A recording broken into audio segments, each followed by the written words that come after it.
ಇವತ್ತಿನ ವಿಡಿಯೋದಲ್ಲಿ ಶ್ರಾವಣ ಚತುರ್ಥಿಯ ವಿಶೇಷತೆ ಎಂದು ಇವತ್ತಿನ ವಿಡಿಯೋ ನಾವು ತಿಳ್ಕೊಳ್ಳೋಣ. ಪವಿತ್ರವಾದ ಶ್ರಾವಣ ಮಾಸದಲ್ಲಿ ಬರುವ ಪ್ರತಿಯೊಂದು ತಿಥಿಯೂ ತನ್ನದೇ ಆದ ವಿಶೇಷ ಮಹತ್ವವಿರುತ್ತದೆ. ಅದರಲ್ಲೂ ಶ್ರಾವಣ ಶುಕ್ಲ ಪಕ್ಷದ ಚತುರ್ಥಿಯ ದಿನ ಗಣಪತಿ ದೇವರನ್ನು ಭಕ್ತಿಯಿಂದ ಆರಾಧಿಸುವ ಸಂಪ್ರದಾಯವಿದೆ. ಇಂದಿನ ನಮ್ಮ ಈ ವಿಶೇಷ ವಿಡಿಯೋದಲ್ಲಿ ನಾವು ತಿಳಿದುಕೊಳ್ಳುತ್ತಿರುವುದು ಶ್ರಾವಣ ಚತುರ್ಥಿಯ ಮಹತ್ವವೇನು, ಗಣಪತಿ ದೇವರು ಯಾರೆಂದು, ಗಣಪತಿಯ ಜನ್ಮದ ಸಂಪೂರ್ಣ ಕಥೆಯೇನು, ಗಣಪತಿಗೆ ಆನೆಯ ತಲೆ ಹೇಗೆ ಬಂತು, ಗಣಪತಿಯನ್ನು ಮೊದಲು ಪೂಜಿಸುವ ಪದ್ಧತಿ ಹೇಗೆ ಪ್ರಾರಂಭವಾಯಿತು, ಚತುರ್ಥಿಯಂದು ಗಣಪತಿಗೆ ಯಾವ ಪೂಜೆ ಮಾಡಬೇಕು, ಯಾವ ಮಂತ್ರವನ್ನು ಜಪಿಸಬೇಕು, ಗಣಪತಿಗೆ ಪ್ರಿಯವಾದ ನೈವೇದ್ಯ ಯಾವುದು ಮತ್ತು ಈ ವ್ರತದ ಆಧ್ಯಾತ್ಮಿಕ ಸಂದೇಶವೇನೆಂದು ಇವೆಲ್ಲವನ್ನು ಈ ವಿಡಿಯೋದಲ್ಲಿ ವಿವರವಾಗಿ ತಿಳಿದುಕೊಳ್ಳೋಣ. ಮೊದಲಿಗೆ ಭಕ್ತಿಯಿಂದ ಹೇಳೋಣ. ವಕ್ರತುಂಡ ಮಹಾಕಾಯ ಕೋಟಿ ಸೂರ್ಯ ಸಮಪ್ರಭಾ ನಿರ್ವಿಘ್ನಂ ಗುರುನೇ ದೇವ ಸರ್ವಕಾರ್ಯೇಷು ಸರ್ವದಾ ಎಂದು ಮೊದಲನೆಗೆ ನಾವು ಸ್ಟಾರ್ಟ್ ಮಾಡ್ಕೊಳ್ಳೋಣ. ಶ್ರಾವಣ ಚತುರ್ಥಿಯ ಮಹತ್ವವೇನೆಂದು ನಾವೀಗ ತಿಳ್ಕೊಳ್ಳೋಣ. ಶ್ರಾವಣ ಮಾಸವನ್ನು ದೇವರ ಆರಾಧನೆಗೆ ಅತ್ಯಂತ ಪವಿತ್ರವಾದ ಮಾಸವೆಂದು ಭಕ್ತರು ಪರಿಗಣಿಸಲಾಗಿದೆ ಮತ್ತು ನಂಬಲಾಗಿದೆ. ಈ ಮಾಸದಲ್ಲಿ ಶಿವನ ಆರಾಧನೆ, ದೇವಿಯ ಆರಾಧನೆ, ವಿಷ್ಣುವಿನ ಆರಾಧನೆ ಹಾಗೂ ಗಣಪತಿಯ ಪೂಜೆಯನ್ನು ಭಕ್ತಿಯಿಂದ ಮಾಡಲಾಗುತ್ತದೆ. ಚತುರ್ಥಿಯ ತಿಥಿಯು ಗಣಪತಿ ದೇವರಿಗೆ ವಿಶೇಷವಾಗಿ ಸಂಬಂಧಿಸಿದ ತಿಥಿಯಾಗಿದೆ. ಗಣಪತಿ ಎಂದರೆ ವಿಘ್ನಗಳನ್ನು ನಿವಾರಿಸುವ ದೇವರು. ಯಾವುದೇ ಶುಭ ಕಾರ್ಯವನ್ನು ಪ್ರಾರಂಭಿಸುವ ಮೊದಲು ಗಣಪತಿಯನ್ನು ಪೂಜಿಸುವ ಸಂಪ್ರದಾಯ ನಮ್ಮಲ್ಲಿದೆ. ಅದಕ್ಕಾಗಿಯೇ ಗಣಪತಿಯನ್ನು ವಿಘ್ನೇಶ್ವರ, ವಿನಾಯಕ, ಗಣಾಯಕ, ಏಕದಂತ, ಗಜಾನನ, ಲಂಬೋದರ ಮುಂತಾದ ಅನೇಕ ಹೆಸರುಗಳಿಂದ ಕರೆಯುತ್ತೇವೆ. ಗಣಪತಿ ದೇವರ ಜನ್ಮದ ಕತೆ ಚಿಕ್ಕದಾಗಿ ತಿಳ್ಕೊಳ್ಳೋಣ ನಾವೀಗ. ಈಗ ಕೇಳೋಣ ಅತ್ಯಂತ ಪ್ರಸಿದ್ಧವಾದ ಗಣಪತಿಯ ಜನ್ಮದ ಕಥೆಯನ್ನು. ಒಮ್ಮೆ ಕೈಲಾಸ ಪರ್ವತದಲ್ಲಿ ಪಾರ್ವತಿ ದೇವಿಯರು ಸ್ನಾನಕ್ಕೆ ಹೋಗಲು ಸಿದ್ಧರಾಗಿದ್ದರು. ಆ ಸಮಯದಲ್ಲಿ ತಮ್ಮನ್ನು ಯಾರೂ ಅಡ್ಡಿಪಡಿಸಬಾರದೆಂದು ಅವರು ನಿರ್ಧರಿಸಿದರು. ಅವರು ತಮ್ಮ ದೇಹಕ್ಕೆ ಹಚ್ಚಿಕೊಂಡಿದ್ದ ಅರಿಶಿಣದ ಲೇಪನದಿಂದ ಒಂದು ಬಾಲಕನನ್ನು ಸೃಷ್ಟಿಸಿದರು. ಆ ಬಾಲಕನಿಗೆ ಜೀವವನ್ನು ನೀಡಿದರು. ನೀನು ನನ್ನ ಮಗ, ನಾನು ಒಳಗೆ ಹೋಗುವವರೆಗೂ ಯಾರನ್ನು ಒಳಗಡೆ ಬಿಡಬಾರದು ಎಂದು ಆದೇಶಿಸಿದಳು. ಆ ಬಾಲಕನು ತಾಯಿಯ ಮಾತನ್ನು ಶಿರವಹಿಸಿದನು. ಅವನು ಬಾಗಿಲ ಬಳಿ ನಿಂತು ಕಾವಲು ಕಾಯಲು ಪ್ರಾರಂಭಿಸಿದನು. ಆ ಸಮಯದಲ್ಲಿ ಶಿವನು ಕೈಲಾಸಕ್ಕೆ ಬಂದಾಗ ಸ್ವಲ್ಪ ಸಮಯದ ನಂತರ ಪರಶಿವನು ಕೈಲಾಸಕ್ಕೆ ಹಿಂದಿರುಗಿದರು. ಶಿವನು ಒಳಗೆ ಹೋಗಲು ಪ್ರಯತ್ನಿಸಿದಾಗ ಬಾಲಕನು ಅವರನ್ನು ತಡೆಯಲು ಆರಂಭಿಸಿದನು. ಶಿವನು, ನಾನು ಈ ಮನೆಯ ಸ್ವಾಮಿ, ನನ್ನನ್ನು ಏಕೆ ತಡೆಯುತ್ತೀರಿಯಾ ಎಂದು ಕೇಳಿದರು. ಆದರೆ ಬಾಲಕನು ತಾಯಿಯ ಆದೇಶವನ್ನು ನೆನಪಿಸಿಕೊಂಡನು. ನನ್ನ ತಾಯಿಯ ಅನುಮತಿ ನೀಡುವವರೆಗೂ ಯಾರಿಗೂ ಒಳಗೆ ಪ್ರವೇಶವಿಲ್ಲ ಎಂದು ಹೇಳಿದಳು. ಶಿವನು ಮತ್ತೆ ಒಳಗೆ ಹೋಗಲು ಪ್ರಯತ್ನಿಸಿದರು. ಬಾಲಕನು ದಾರಿಯನ್ನು ಬಿಡಲಿಲ್ಲ. ಇದರಿಂದ ಪರಿಸ್ಥಿತಿ ಗಂಭೀರವಾಯಿತು. ಶಿವನ ಗಣಗಳು ಕೂಡ ಬಾಲಕನನ್ನು ತಡೆಯಲು ಪ್ರಯತ್ನಿಸಿದರು. ಆದರೆ ಆ ಬಾಲಕನು ಅಪಾರ ಶಕ್ತಿಯಿಂದ ಎಲ್ಲರನ್ನೂ ಎದುರಿಸಿದನು. ಗಣಪತಿಯ ಶಿರಚ್ಛೇದವಾದ ಒಂದು ಚಿಕ್ಕ ಕಥೆ. ಕೊನೆಗೆ ಪರಶಿವರು ಮತ್ತು ಆ ಬಾಲಕನ ನಡುವೆ ಯುದ್ಧ ನಡೆಯಿತು. ಪೌರಾಣಿಕ ಕಥೆಯ ಪ್ರಕಾರ ಕೋಪಗೊಂಡ ಶಿವನು ತನ್ನ ತ್ರಿಶೂಲದಿಂದ ಆ ಬಾಲಕನ ತಲೆಯನ್ನು ಬೇರ್ಪಡಿಸಿದನು. ಬಾಲಕನು ನೆಲಕ್ಕೆ ಬಿದ್ದನು.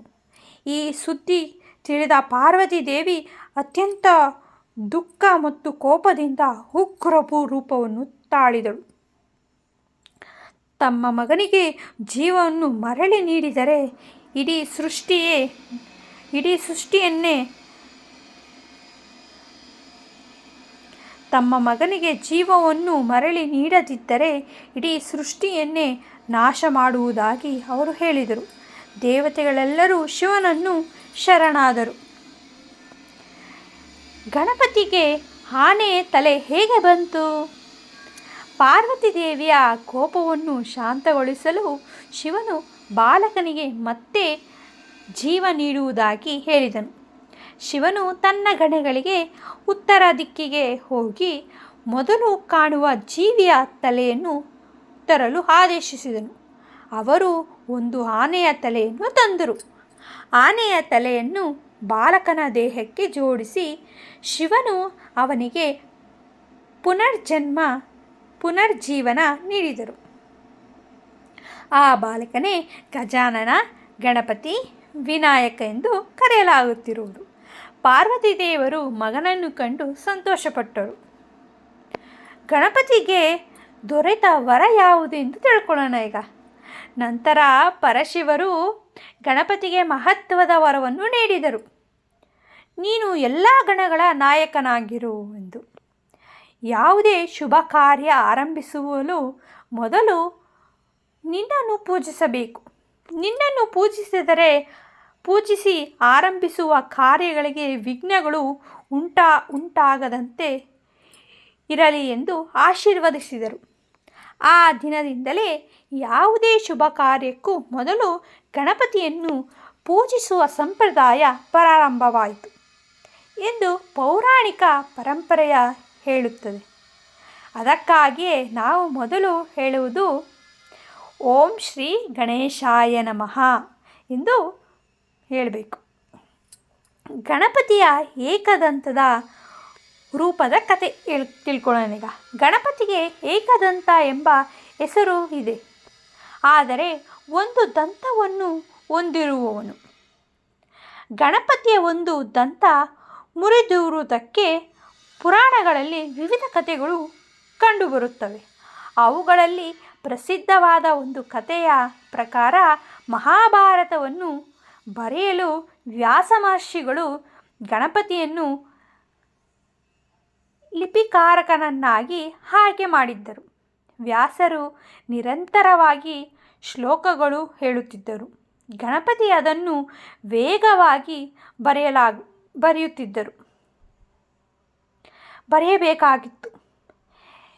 ಲೇಖನಿ ಮುರಿದಾಗ ಗಣಪತಿಯು ತನ್ನ ದಂತವನ್ನೇ ಮುರಿದು ಬರೆಯಲು ಆರಂಭಿಸಿದನು ಎಂಬ ಕತೆ ಪ್ರಸಿದ್ಧವಾಗಿದೆ.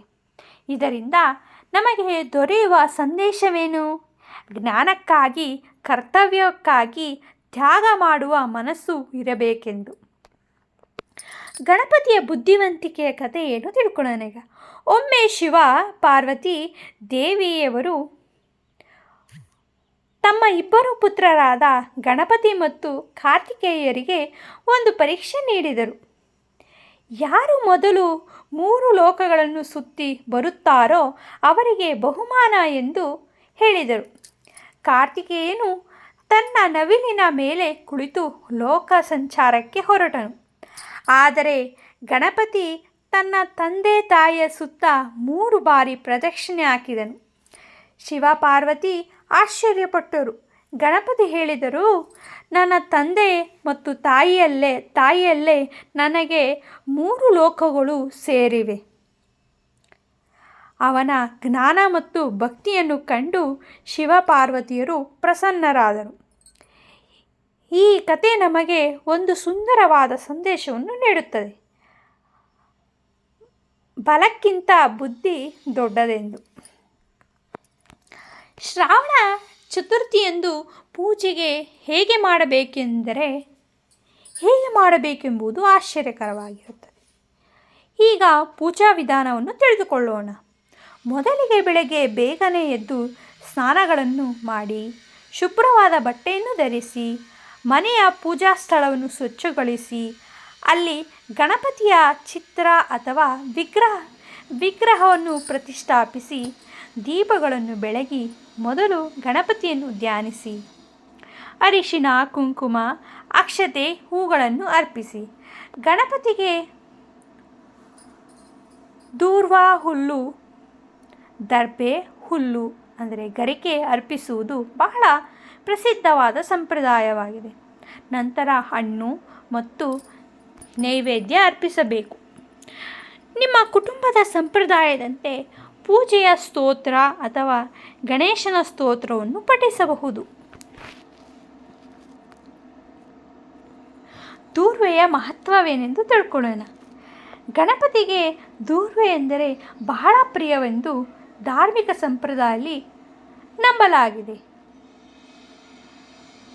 ದೂರ್ವೆ ಅಂದರೆ ಗರಿಕೆ ಅಂದರೆ ಸಾಮಾನ್ಯವಾಗಿ ಕಾಣುವ ಒಂದು ಸಣ್ಣ ಹುಲ್ಲಾಗಿರುತ್ತದೆ.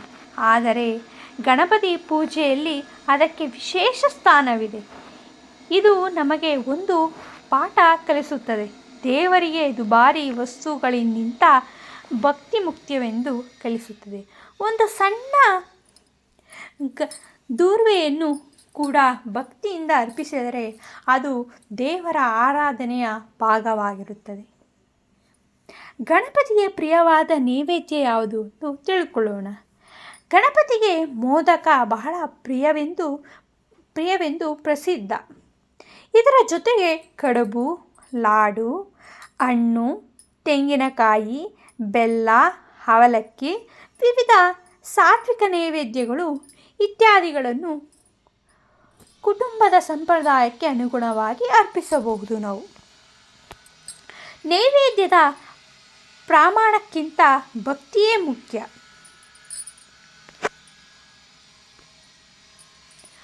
ಗಣಪತಿಯ ಮಂತ್ರ ಏನಪ್ಪ ಅಂದರೆ, ಪೂಜೆಯ ಸಮಯದಲ್ಲಿ ಈ ಮಂತ್ರವನ್ನು ಜಪಿಸಬಹುದು.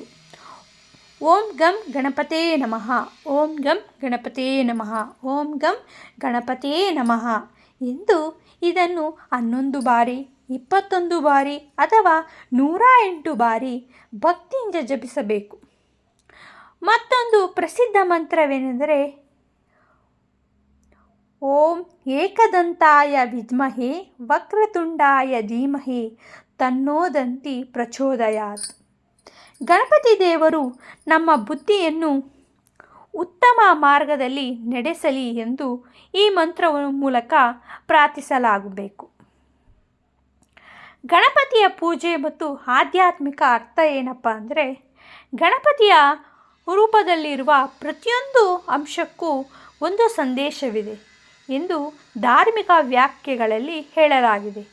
ದೊಡ್ಡ ತಲೆಯಾದ ದೊಡ್ಡದಾಗಿ ಯೋಚಿಸುವುದು, ದೊಡ್ಡ ಕಿವಿಗಳು ಹೆಚ್ಚು ಕೇಳಲು, ಸಣ್ಣ ಕಣ್ಣುಗಳು ಏಕಾಗ್ರತೆಯಿಂದ ನೋಡಲು, ಸೊಂಡಿಲು ಪರಿಶಿಷ್ಟ ತಕ್ಕಕ್ಕೆ ಹೊಂದಿಕೊಳ್ಳುವ ಶಕ್ತಿ, ಪರಿಸ್ಥಿತಿಗೆ ತಕ್ಕಂತೆ ಹೊಂದಿಕೊಳ್ಳುವ ಶಕ್ತಿ, ದೊಡ್ಡ ಹೊಟ್ಟೆ ಜೀವನದ ಒಳ್ಳೆಯದು ಕೆಟ್ಟದ್ದನ್ನು ಸಮಚಿತ್ತದಿಂದ ಸ್ವೀಕರಿಸುವ ಸಾಮರ್ಥ್ಯ, ಇಳಿಯ ವಾಹನ ಆಸೆಗಳು ನಿಯಂತ್ರಿಸಬೇಕು.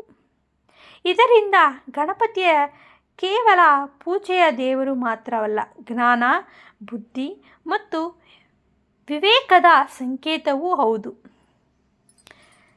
ಶ್ರಾವಣ ಚತುರ್ಥಿಯ ವ್ರತದ ಮಹತ್ವ ಏನು ಅಂದರೆ, ಶ್ರಾವಣ ಚತುರ್ಥಿಯಂದು ಭಕ್ತರು ತಮ್ಮ ಸಾಮರ್ಥ್ಯಕ್ಕೆ ಅನುಗುಣವಾಗಿ ಪೂಜೆ ಅಥವಾ ವ್ರತ ಆಚರಿಸಬಹುದು.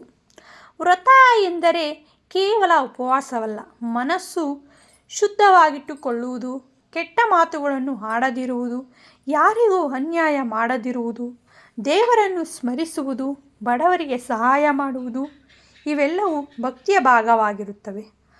ಆರೋಗ್ಯದ ಕಾರಣದಿಂದ ಉಪವಾಸ ಮಾಡಲು ಸಾಧ್ಯವಾಗದವರು ತಮ್ಮ ಆರೋಗ್ಯಕ್ಕೆ ಅನುಗುಣವಾಗಿ ಆಹಾರವನ್ನು ಸೇವಿಸಿ ಭಕ್ತಿಯಿಂದ ಪೂಜೆ ಮಾಡಬಹುದು. ಗಣಪತಿಯ ಕೃಪೆ ಎಂದರೆ ಏನು? ಭಕ್ತರು ಗಣಪತಿಯನ್ನು ವಿಘ್ನಾರ್ಹ ಎಂದು ಕರೆಯಲಾಗುತ್ತಾರೆ. ಆದರೆ ವಿಘ್ನಗಳನ್ನು ನಿವಾರಿಸುವವನು. ಆದರೆ ದೇವರ ಕೃಪೆ ಎಂದರೆ ಜೀವನದಲ್ಲಿ ಯಾವುದೇ ಸಮಸ್ಯೆ ಬರದಿರುವುದು ಎಂದಲ್ಲ. ಕೆಲವೊಮ್ಮೆ ಸಮಸ್ಯೆಗಳು ಎದುರಿಸಲು ಬೇಕಾದ ಬುದ್ಧಿ, ಧೈರ್ಯ ಮತ್ತು ವಿವೇಕ ಹೊಂದಿರುವುದೇ ದೇವರ ಕೃಪೆಯಾಗಿರಬಹುದು. ಆದ್ದರಿಂದ ಗಣಪತಿಗೆ ಹೇಗೆ ಪ್ರಾರ್ಥಿಸಬೇಕೆಂದರೆ, ಗಣಪತಿಯೇ ದೇವರೇ, ನನ್ನ ಎಲ್ಲ ಸಮಸ್ಯೆಗಳನ್ನು ಮಾತ್ರ ತೆಗೆದುಹಾಕಬೇಡಿ, ಅವುಗಳನ್ನು ಎದುರಿಸುವ ಬುದ್ಧಿ ಮತ್ತು ಧೈರ್ಯವನ್ನು ನೀಡಿ ಎಂದು ಬೇಡಿಕೊಳ್ಳಬೇಕು. ನಾವು ಗಣಪತಿ ದೇವರಿಗೆ ಸರಳವಾಗಿ ಪೂಜಾ ಯಾವ ಥರ ಮಾಡ್ಕೋಬೇಕು ಅಂದರೆ, ಶ್ರಾವಣ ಚತುರ್ಥಿಯಂದು ನೀವು ಮನೆಯಲ್ಲಿ ಸರಳವಾಗಿ ಹೀಗೆ ಪೂಜೆ ಮಾಡಬಹುದು. ಮನೆ ಮತ್ತು ಪೂಜಾ ಸ್ಥಳ ಸ್ವಚ್ಛಗೊಳಿಸಿಕೊಂಡು ಗಣಪತಿ ದೇವರ ವಿಗ್ರಹ ಮತ್ತು ಚಿತ್ರವನ್ನು ಇಟ್ಟುಕೊಳ್ಳಬೇಕು. ದೀಪ ಬೆಳಗಿ ಗಣಪತಿಯನ್ನು ಧ್ಯಾನಿಸುತ್ತಾ ಅರಿಶಿನ, ಕುಂಕುಮ, ಅಕ್ಷತೆ ಅರ್ಪಿಸಿ ದರ್ಬೆ, ಹೂವು, ಗರ್ಕೆ, ಹಣ್ಣು ಸಮರ್ಪಿಸಿ ಹಣ್ಣು ಮತ್ತು ನೈವೇದ್ಯ ಅರ್ಪಿಸಿ ಗಣಪತಿಯ ಮಂತ್ರವನ್ನು ಜಪಿಸುತ್ತಾ ಆರತಿಯನ್ನು ಮಾಡಿ ಕುಟುಂಬದ ಎಲ್ಲರ ಕ್ಷೇಮಕ್ಕಾಗಿ ಪ್ರಾರ್ಥಿಸಬೇಕು. ಈಗ ಎಲ್ಲರೂ ಕಣ್ಣು ಮುಚ್ಚಿ ಭಕ್ತಿಯಿಂದ ಪ್ರಾರ್ಥಿಸೋಣ. ಹೇ ವಿಘ್ನೇಶ್ವರನೇ, ನಮ್ಮ ಜೀವನದಲ್ಲಿರುವ ಅಡೆತಡೆಗಳನ್ನು ಎದುರಿಸುವ ಶಕ್ತಿಯನ್ನು ನೀಡಿ, ನಮ್ಮ ಮನಸ್ಸಿಗೆ ಶಾಂತಿ ನೀಡಿ, ನಮ್ಮ ಕುಟುಂಬದಲ್ಲಿ ಸಂತೋಷ ಇರಲಿ, ನಮ್ಮ ಮಕ್ಕಳಿಗೆ ಉತ್ತಮ ಬುದ್ಧಿ ಮತ್ತು ಜ್ಞಾನ ದೊರೆಯಲಿ, ನಮ್ಮ ಕೆಲಸಗಳಲ್ಲಿ ಯಶಸ್ಸು ದೊರೆಯಲಿ, ನಮ್ಮ ಮನಸ್ಸಿನಿಂದ ಅಹಂಕಾರ, ಕೋಪ ಮತ್ತು ದ್ವೇಷವನ್ನು ದೂರ ಮಾಡು, ಸತ್ಯ ಮತ್ತು ಧರ್ಮದ ಮಾರ್ಗದಲ್ಲಿ ನಡೆಯುವಂತೆ ಅನುಗ್ರಹಿಸು, ನಮ್ಮ ಮನಸ್ಸಿಗೆ ಸದಾ ನಿಮ್ಮ ಆಶೀರ್ವಾದ ಇರಲಿ ಎಂದು ಬೇಡ್ಕೊಳ್ತಾ ಓಂ ಗಂ ಗಣಪತಿಯೇ ನಮಃ ಎಂದು ಬೇಡ್ಕೊಳ್ಳಬೇಕು.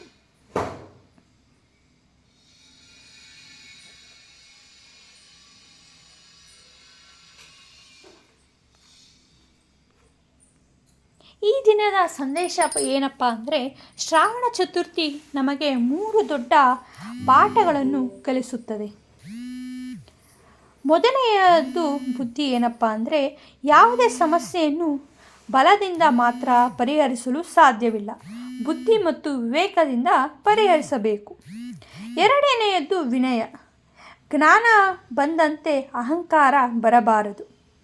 ಮೂರನೆಯದು ತಾಯಿ ತಂದೆಯ ಗೌರವ, ಗಣಪತಿಯ ಕಥೆ ನಮಗೆ ತಂದೆ ತಾಯಿಯ ಸ್ಥಾನ ಎಷ್ಟು ಮಹತ್ವವೆಂದು ನೆನಪಿಸುತ್ತದೆ.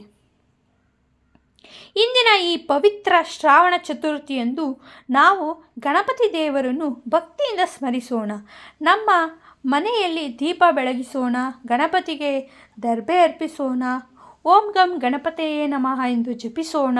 ನಮ್ಮ ಕುಟುಂಬದ ಆರೋಗ್ಯ, ಸಂತೋಷ ಮತ್ತು ನೆಮ್ಮದಿಗಾಗಿ ಪ್ರಾರ್ಥಿಸೋಣ. ಯಾವುದೇ ಶುಭ ಕಾರ್ಯವನ್ನು ಆರಂಭಿಸುವ ಮೊದಲು ಗಣಪತಿಯನ್ನು ಸ್ಮರಿಸೋಣ. ವಿಘ್ನಗಳು ದೂರವಾಗಲಿ, ಬುದ್ಧಿ ಮತ್ತು ಜ್ಞಾನ ಹೆಚ್ಚಾಗಲಿ, ಕುಟುಂಬದಲ್ಲಿ ಸುಖ ಶಾಂತಿ ನೆಲೆಸಲಿ, ಗಣಪತಿ ದೇವರ ಕೃಪೆ ಎಲ್ಲರ ಮೇಲಿರಲಿ. ಕೊನೆಯಲ್ಲಿ ಭಕ್ತಿಯಿಂದ 3 ಬಾರಿ ಹೇಳೋಣ. ಗಣಪತಿ ಪಪ್ಪ ಮೋರಿಯ, ಗಣಪತಿ ಬಪ್ಪ ಮೋರಿಯ, ಗಣಪತಿ ಪಪ್ಪ ಮೋರಿಯ ಎಂದು. ಓಂ ಶ್ರೀ ಗಣೇಶಾಯ ನಮಃ, ಓಂ ಶ್ರೀ ಗಣೇಶಾಯ ನಮಃ, ಓಂ ಶ್ರೀ ಗಣೇಶಾಯ ನಮಃ. ಈ ವಿಡಿಯೋ ನಿಮಗೆ ಇಷ್ಟವಾಗಿದ್ದರೆ ಲೈಕ್ ಮಾಡಿ, ಶೇರ್ ಮಾಡಿ, ಸಬ್ಸ್ಕ್ರೈಬ್ ಮಾಡಿ. Thank you for watching. ನಾವು ಮುಂದಿನ ವಿಡಿಯೋದಲ್ಲಿ ನಿಮ್ಮ ಕುಟುಂಬದ ಮೇಲೂ ಕೂಡ ವಿಘ್ನೇಶ್ವರನ ಆಶೀರ್ವಾದ ಸದಾ ಇರಲಿ ಎಂದು, ಶುಭವಾಗಲಿ ಎಂದು, ಮಂಗಳವಾಗಲಿ ಎಂದು, ಗಣಪತಿ ನಿಮಗೆಲ್ರಿಗೂ ಒಳ್ಳೇದು ಮಾಡಲಿ ಅಂತ ಈ ವಿಡಿಯೋವನ್ನು ಕೊನೆಯದಾಗಿ ಎಂಡ್ ಮಾಡ್ತಾ ಇದ್ದೀವಿ. ಮುಂದಿನ ಭಕ್ತಿಯ ವಿಡಿಯೋದೊಂದಿಗೆ ಭೇಟಿಯಾಗೋಣ.